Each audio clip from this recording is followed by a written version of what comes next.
संजय शर्मा जी, संजय शर्मा जी, अजय आलोक जी ने एक राजनीतिक शुचिता की बात की थी और वो आदर्श राजनीति की बात आज से नहीं, सदा सदा से आप और हम करते रहे हैं और देश की जनता के मन में है, वो तो होनी ही चाहिए। लेकिन ये जो एसएससी घोटाला हुआ है इस वक्त, इसमें Sanjay ji group C group D के कर्मचारी हैं स्कूलों में, इसमें टीचर्स हैं और ये भी आम लोग हैं, ये भी गरीब लोग हैं।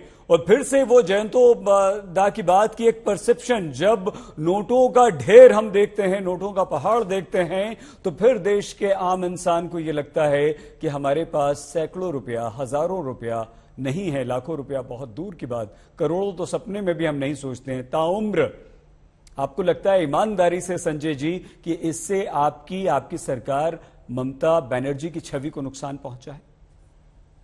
देखिए, मैं आपको एक बात बताता हूं, जिस राजनीतिक सुचिता की बात अभी अजय आलोक जी ने भी की और कोलकाता के माननीय पत्रकार महोदय ने भी की और हम सभी लोग अपने दैनिक जीवन में करते हैं, तृणमूल कांग्रेस भी राजनीतिक सुचिता से उत्पन्न, उसके सिद्धांतों से उत्पन्न एक राजनीतिक पार्टी।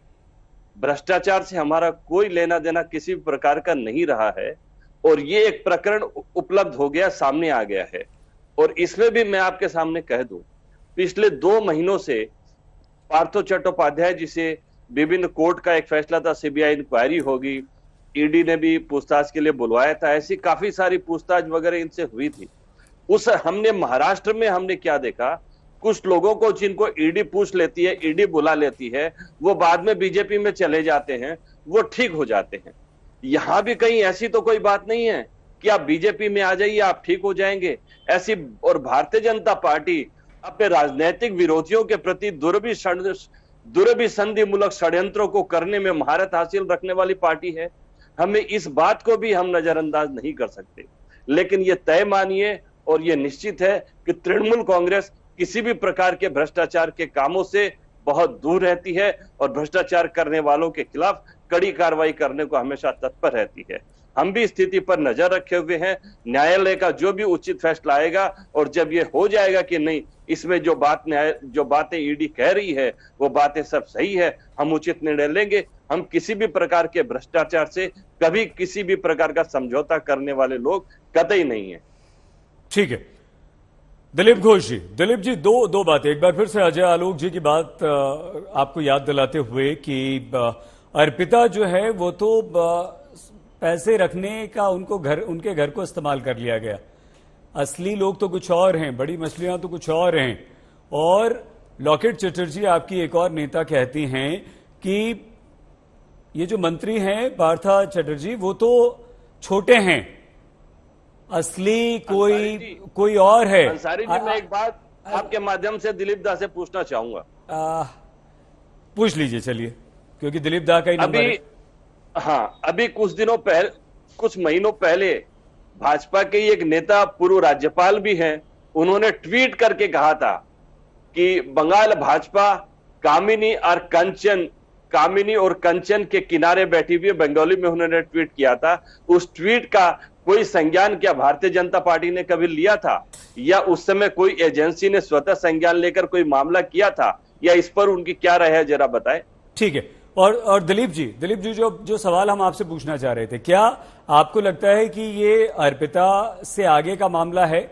और अगर वो इशारा है आपका, बीजेपी का, आपके नेताओं का, क्या आपका भी इशारा वही है? किस तरफ इशारा कर रहे हैं आप? क्या आपको लगता है कि इसमें टीएमसी के बड़े नेता या सरकार में शामिल कुछ और बड़े मंत्री भी शामिल हैं?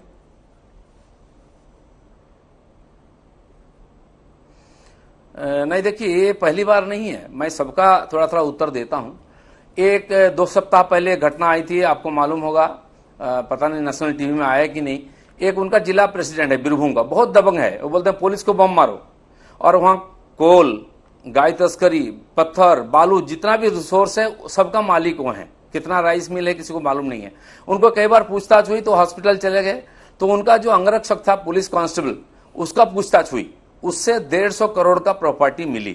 आप बोलिए पुलिस कांस्टेबल्स का प्रॉपर्टी 150 करोड़, आप हमारे भाई साहब बोलेंगे तो उसके साथ हमारा कोई मतलब नहीं है। तो हमेशा ऐसा क्यों होता है? इन्हीं के इर्द गिर्द के लोग बड़े बड़े धन की और ये लेकर गड्ढा लेकर बैठे हुए हैं। हमारे कांग्रेस के वरिष्ठ नेता अभय जी भाई साहब बोल रहे थे, बड़ी लंबा लंबा कहानी इलेक्शन भाषण दे दिए उन्होंने। ये जो लंबा घोटाला बोला आपने, जिन लोगों का नाम ले, ये क्या अभी पैदा हुई है ना अभी देश छोड़ के गए? नहीं, सब संजय जी बोल लेने चिंता दीजिए, करना ना, ये तो प्लीज, आपका प्लीज बोल लेने दीजिए प्लीज। देखो हाँ, अभी जी आप ही का नंबर है इसके बाद। अभय जी भाई साहब ने बोला जो नाम, ये क्या अभी देश छोड़कर गए ना कि ये आया अभी? ये आप लोग सरकार में रहते हुए 8 साल पहले किसके ऊपर व्यवस्था की, किसको जेल भेजे, कितनी की हुई? और जिसका कहीं नाम नहीं है, माननीय अमित शाह, माननीय मोदी जी को घसीट करके गुजरात से बॉम्बे हाईकोर्ट ले गए थे। आज उन लोग बरी होकर आए ससम्मान, आज भी सुप्रीम कोर्ट उनको बरी कर रही है। तो जो दोषी उस पर हाथ नहीं लगाएंगे, आप दूसरे तरफ उंगली उठाएंगे। अभी देखिए ये जो घटना आ रहा है, हमारे दादा ने एक प्रश्न उठा, मैं बोल रहा हूं उनके एक महामंत्री अभी स्पोक्समैन है कुणाल बाबू, रोज उनका भाषण सुनते हैं आप लोग। वो जब उनको उनका सरकार ने अरेस्ट किया था, उस समय एमपी थे राज्यसभा के, और वहां रोज जब निकलते थे कस्टडी से तब क्या क्या डायलॉग देते थे आप देख लीजिए। सोशल मीडिया में, टीवी में चल रहा है, ममता बनर्जी के बारे में क्या क्या शब्दों प्रयोग किया, डाकात रानी, ये वो क्या किया। उसको आप लोगों ने फिर से एक बार ला करके महामंत्री बनाया, स्पोक्समैन बनाया। ये आपकी पार्टी की कैपेबिलिटी है। दूसरा है, ममता बनर्जी किसी को निकालेंगे नहीं।